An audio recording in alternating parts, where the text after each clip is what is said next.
Nabunyag naman sa kasagsagan ng pulong po nitong Bicameral Conference Committee para po sa 2026 National Budget na meron pong isiningit na 8 bilyong pisong halaga para po sa farm-to-market roads. Kaya po ang ilang senador abay nagbabala na posibleng magpasa na lang ng reenacted budget para sa susunod na taon.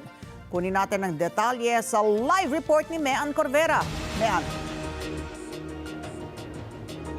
Ali, nananatili ngayon ang deadlock sa pagtalakay sa panukalang budget para yan sa 2026. Hanggang ngayon, nagpatawag ng ikatlong araw ng Bicameral Conference Meeting ang dalawang kapulungan ng Kongreso. Dapat ay magsisimula yan ng alas 4 ng hapon, pero hanggang ngayon ay hindi pa nagsisimula dyan sa PICC. Kaya ang pangamba ng mga o babala ng mga senador, baka mauwi lang sa reenacted budget ang pondo para sa susunod na taon.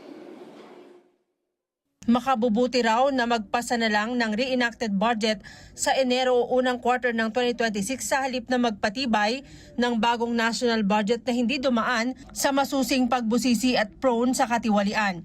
Ayon kay Senator Ping Lacson, yan ay matapos madiskubre ng Senado na may isiningit na 8 bilyong pisong halaga ng farm-to-market road na ginawa sa Bicameral Conference Committee. Wala sa Senate version ang pondo na biglaan niyang sumulpot sa BICAM ang listahan ng mga proyekto para sa FMR at hindi malinaw kung galing sa mga kongresista o Department of Agriculture. Banta ni Lacson, hindi nila ito papayagan. As far as I'm concerned, done a corruption conducive crop-ridden budget. Ayon kay Senator Francis Pangilinan, ang chairman ng Senate Committee on Agriculture, taliwas sa ipinagmamalaking transparent na budget ang pondo para sa farm-to-market road, walang coordinates, walang description at walang ibang detalye. Initially, walang specifics. So, total, hindi pa naman nag-close ang BICAM.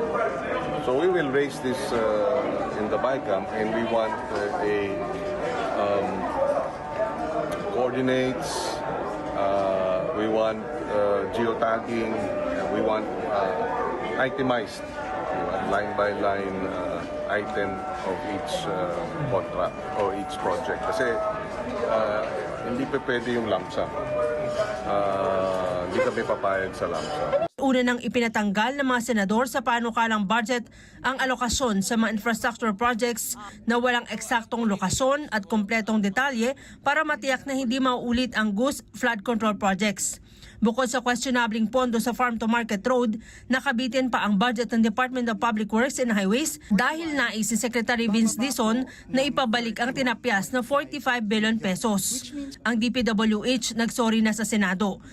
Sa kanyang sulat kay Senator Win Gatchalian, inamin ni Dizon na nagsumiti sila ng kulang-kulang na datos hinggil sa presyo ng mga materyales para sa mga proyektong pang-infrastruktura ng gobyerno. Aminado si Dizon na regional adjustment lang ang naisumite sa Senado at hindi sasapat para matukoy ang eksaktong price adjustment na maaring makaapekto sa may 10,000 mga proyekto.